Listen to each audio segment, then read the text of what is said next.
Mukhan?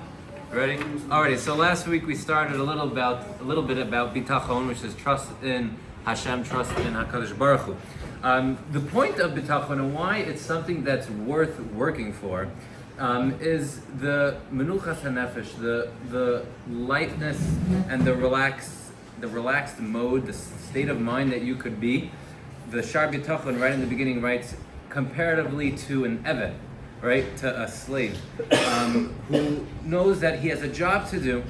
He's got to take care of the house, he's got to take care of the animals, whatever his job is, and he knows as long as I do my job, my master is going to provide me with food, going to provide me with shelter, going to provide me with everything that I need. So he has this menuchas hanefesh, this ability to not worry and just live a life peacefully, blissfully, enjoyably, because he knows I don't have to worry about anything.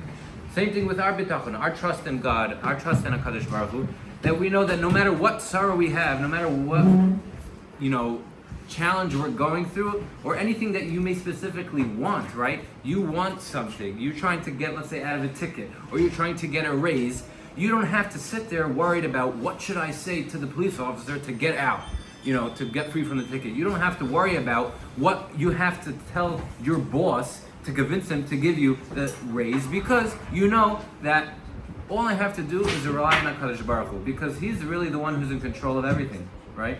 If you believe that, you believe HaKadosh Baruch Hu is watching over you and taking care of you, and he's the one who decides if you get that raise or not. Imagine being able to sit there going into the meeting or going into the court knowing I've got nothing to worry about. The judge sitting there, or the cop sitting there, or your boss sitting there, it's just a stick in Hashem's hand. And I'm talking to HaKadosh Baruch Hu, I'm not talking to the stick. Now, a lot of people think that bitachon, they go into the life, is kind of like a hippie lifestyle, right? And it's a little bit, puff, puff, pass, and you don't have to worry about anything, and just relax. I don't got a problem. I don't gotta chill. I just, do nothing. Well, bitachon is really something that you have to feel in your heart. It's something that you have to believe full-heartedly. And if you don't pay attention to the tzara or whatever it is that you're having bitachon about, if you're not paying attention to what you want HaKadosh Baruch Hu to take care of for you, right? There's a pasuk that says, "Shvaich yahavcha al Hashem v'hu yichak alecha," which means throw your burden on HaKadosh Baruch Hu and let Him take care of it. If you're going to throw your burden or whatever it is that you want from HaKadosh Baruch Hu, you actually have to realize that you have a problem, that you have something that you need. And with that, trust in HaKadosh Baruch Hu. If you just live a life of, I'm not worrying about a thing and that's my bitachon, then if you're not worrying about anything, then you're not putting your trust in HaKadosh Baruch Hu in anything, because I'm not worrying about anything. So bitachon is something that you have to actually take notice and realize that I have something that I would like HaKadosh Baruch Hu to take care of me. It is a problem, and I'm throwing it on you, Hashem. Please take care of it for me. You're kind of putting Hashem you're kind of like pushing his hand. He wants us to do this. He wants us to get closer to him, and he wants us to rely on him. You're kind of, in a way, pushing HaKadosh Baruch Hu's hand and saying, I've got nowhere else to turn. Please take care of it for me. And if you are in a situation where you kind of find it difficult to throw your trust in HaKadosh Baruch Hu, right? You can't imagine how you're going to get out of this situation or how you're going to get this item in the current state that you are. That's where hashtadlus comes in a little bit. You may have to do a little bit of hashtadlus. And hashtadlus is really something to think about. Hashtadlus is like the actions that you have to do in order to reach your goals that you would like, working, etc., etc. But why do we have hashtadlus? And we'll end with this. Hashtadlus is a couple of reasons why God and HaKadosh Baruch Hu wants us to actually have to work for things. One of the most basic reasons is HaKadosh Baruch Hu knows that if we don't have to do our hashtadlus, we don't have to put in our effort, then we're gonna have a lot of time on our hands. And when you have a lot of time on your hands, you end up doing bad things.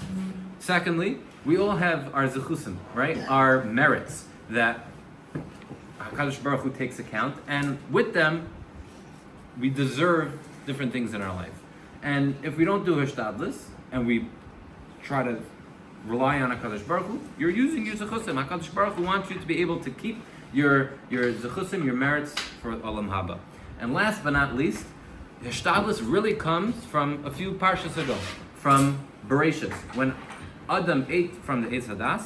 The curse that God gave all mankind is, I believe the lashon is something like "B'zah sapecha teichalecha," that with the sweat of your brow, you're going to have to work, and you're going to have to get your produce and everything you want.